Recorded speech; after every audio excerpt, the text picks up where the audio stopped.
I know it's a lot of stuff. Well, Lindenmeier is really cool because it's really big.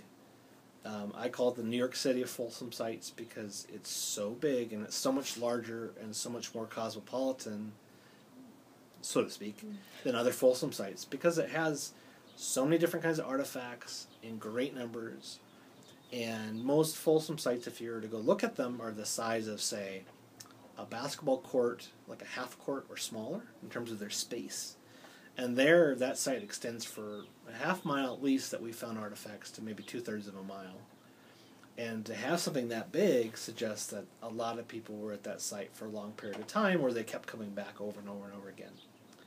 So given that it's so old, that's what makes it so exciting because we don't see those kinds of things from sites that old here in North America. The other thing that I really like about it, though, is most of our ideas of those ancient peoples comes from hunting sites. And so we know a lot about what they eat. And so you know their grocery store habits, like we have the receipts from the grocery store for King Soopers. And you can learn a lot about what people's diet is, but diet's only one part of our aspect of our lives. And the neat thing about Lindenmeier is it contains jewelry, it contains needles for making clothes, it contains artwork, it contains all these other things that can inform you about ancient peoples that we don't get at the grocery store. And most times those things aren't very well preserved at archaeological sites, and so the fact that they're there and 13,000 years old gives us a very nice glimpse into that ancient life. When most people think about that ancient times, they think of those people as being really simple and hard scrabblers and just living, day-to-day, really tough existence. Here they are making really beautiful cloaks made of animal hides and decorating them with paint as well as beads and jewels and probably furs from carnivores. It's a totally different story than just these people hard scrabbling off the land. And so that's what makes it exciting. Do you have a favorite artifact that has been found there? Or?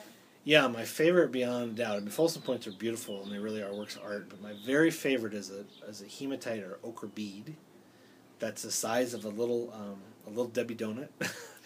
So about a $50 in size, but really thick. And it's been drilled out on both sides. And then lines were carved into it. So it'd been a big kind of choker kind of bead, big centerpiece bead. And the hematite's not from around here. It's probably from about 150 miles away.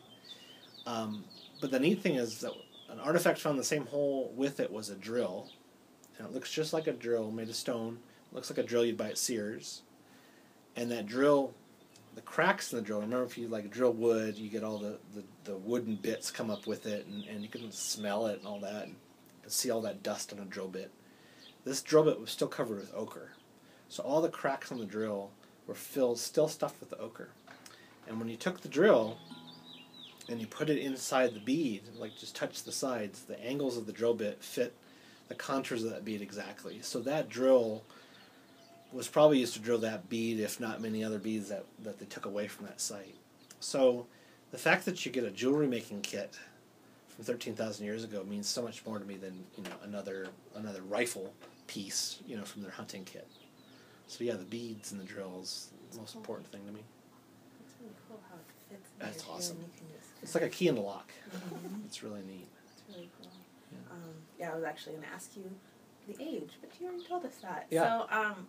So, by determining the age of the site, what kind of lifestyle do you think that the folks living there had? Well, they were nomadic peoples, so they moved across the landscape, and we have rocks there. If we're right, we have rocks from Texas and New Mexico. It's still going. It should be. Yeah. Mm-hmm. Yeah. So we have rocks from Texas and New Mexico and Wyoming and North Dakota. So from all four corners, north, south, east, and west. So I think this place was an aggregation spot where people came together from north to south and met for a winter camp and kind of came together for a kind of a group family reunion kind of thing. So that's what makes it really a special kind of place, because most places are just a small family group moving and moving and moving, but this is a place where people came together, so it's a little bit different. why do you think, I mean, what you're saying is really, seems like a lot of people should know about this. I mean, you know, all these people coming from different areas of, you know, of the area, you know, it just seems weird that people don't know about it. Why do you think that is? I mean, why aren't people more interested in Lindenmeier? You know, I'm not sure. It doesn't, when you visit the site, the most amazing thing about the site is the view, because it's so spectacular. And it doesn't have stone walls, like if you go to Mesa Verde and you have cliff dwellings and such. You go to Lindenmeier, you get to see beautiful views, and then a dirt arroyo and some soils. And so you have to use your imagination. And so for a lot of folks, since we don't live outside anymore, and we live in houses, it's hard to conceptualize people living that way. And it's hard to conceptualize what 13,000 years ago means, like how long ago that really is. So I think it's difficult for people to see that. And so it takes a translator, and that's what archaeologists can be, is to help kind of translate, you know, the human qualities to a broader audience. Because when you go to Mesa Verde, it looks like you're going to a condominium. I mean, you have houses, there's doors, there's, you know, you recognize that as a human quality. It's a little bit different with these Native American forager or hunter-gatherer sites. It's harder to see. Is there anything important that you would like, I guess, the younger generation to know about archaeology, northern Colorado archaeology? Well, I guess the thing is, you don't have to go anywhere to experience archaeology. It's found here underfoot. And so people have been living here for 13,000 years.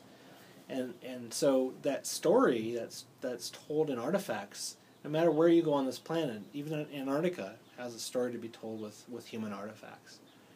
They're not all quite the same story. Some of them are shorter stories or simpler stories than others.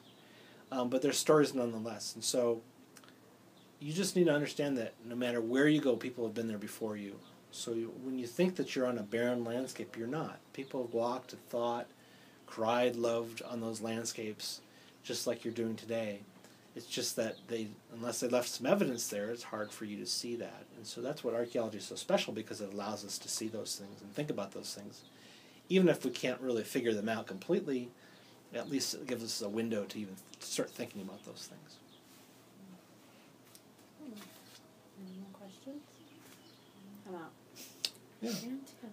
I know, I would just be like, oh, that's it, you know, and then adding myself on there. So, yeah. No, this is going to be great. I mean, I can't wait to see it. It's pretty exciting.